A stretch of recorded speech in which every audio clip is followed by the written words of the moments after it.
Hello everybody and welcome to another top 5 records video, and today I've got the very difficult task of making a top 5 records of best Miles Davis albums. And why is this particularly tough?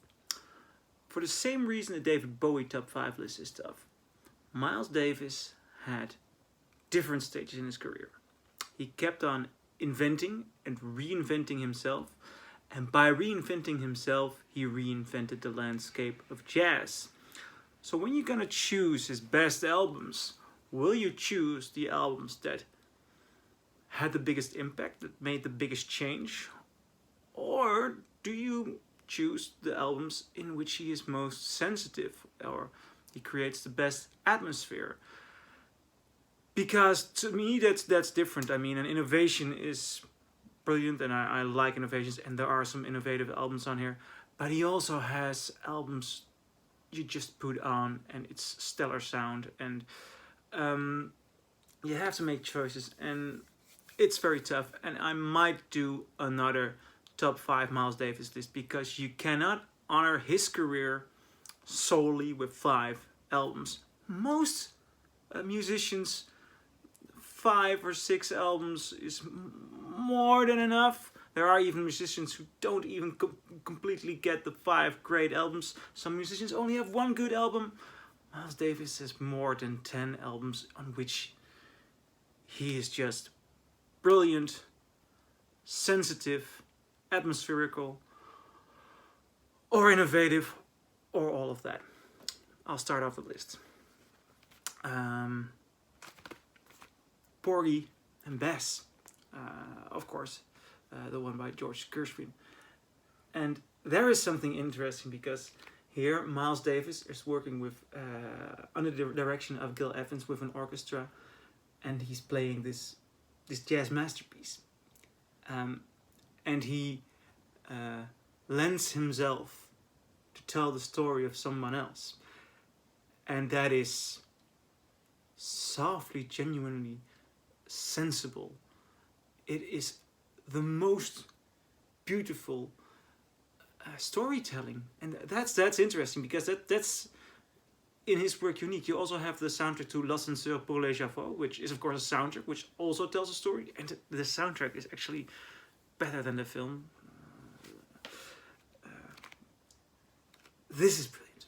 This is lovely. It has a very rich sound, and if you want to listen to it, and believe me, you do want to listen to it, this Mobile Fidelity Sound Lab release, I believe it was released a year or 2 ago. It sounds awesome. It is really, really good. I love this album.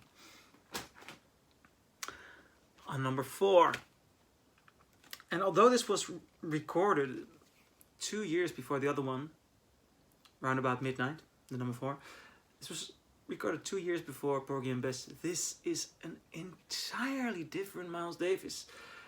This was recorded immediately after Prestige Years, and the Prestige Years, there was a box set after that. There's a 12 LP box set, which is awesome, because you hear him being 25 and having already having a personality in his playing, in his trumpet, and he's developing it, and you hear him make singles, and you hear him in the jazz market, and this somehow, Round About Midnight, feels like the punch to that all.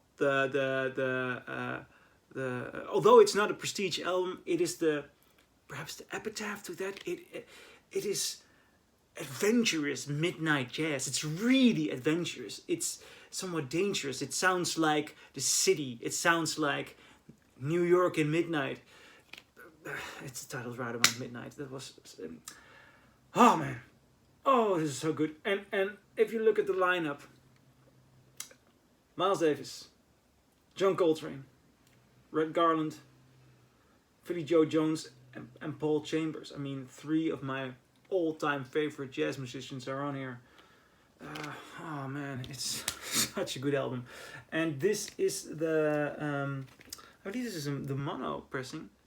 Yeah, it's a very good pressing by a speaker's corner, but there are people who say that the Mobile Fidelity Sound Lab version is even better, but I couldn't find that, and this is the speaker's corner version, so very good. That was the number 4. Number 3, and this is the story of a very out there Miles Davis, somebody who took a chance and started to develop, because Miles Davis, at the end of his 60s, he saw festivals like Woodstock and Monterey Pop, and his classical bop music was getting out of fashion. And then he saw the long, Grateful Dead-like improvisations on stage, people like Carlos Santana at Woodstock, and he thought, man, I can do that better. And I'm also a Grateful Dead and all the long improvisations kind of guy. But he might have been right, because this Bitches Brew, it kicks ass. And I'd like to notice the importance of understanding what acid jazz is with this record. I mean, I bought a recent, I believe, Sony digital repress, and I enjoyed the album. I thought it was a good album. Then I found this original European pressing, and all the sound elements came to life. I heard that certain elements were actually instruments, like cymbals. And then you start to realize, with all the analog equipment and all the instruments being analog, in an analog way recognizable, what he was doing, the kind of trip-like experience he made with jazz. And that's all in here. It is the hippie movement meets jazz, meets Miles Davis. It is very impressive. It's a giant leap forward in musical development, and it's trippy. Please try to find an original or an analog pressing of this, because you do not want to hear what digital does to this unique sound. The sound is essential in understanding what was going on here. I love this record. It's awesome. And number 2 was actually the record he did before that. And it's not as much way out there as Bitches Brew, but I think on an atmospherical level, and on an intimate level, and on a nighttime New York jazz level, it's one of his best works. Actually, all these albums are best works, but it's in a silent way. And this one was actually the record which made me fall in love with the work of Miles Davis. It's Miles Davis hiring, I believe he already hired some a different kind of musicians.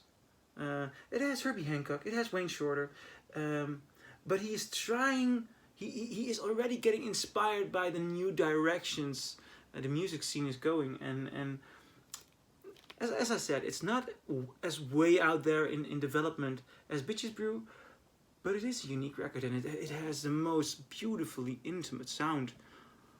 Oh, it's of a dreamlike quality. You just want to listen to it and be in awe. This is the first American pressing, and it blew me away. It got me into jazz. Now, number 1. It's an easy pick, and yeah, of course, here it is. Oh, I held it.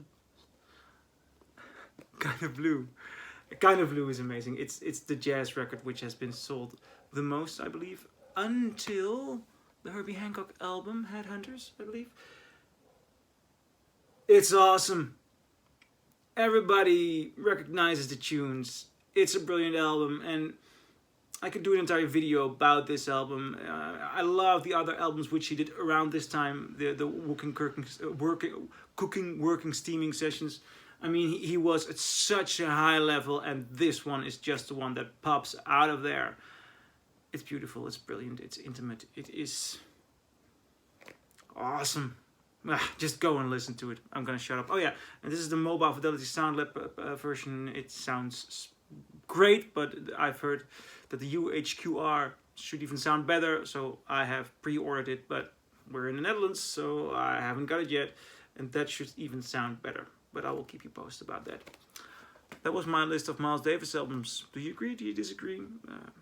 Please respond below, and I see you at another top 5 records video.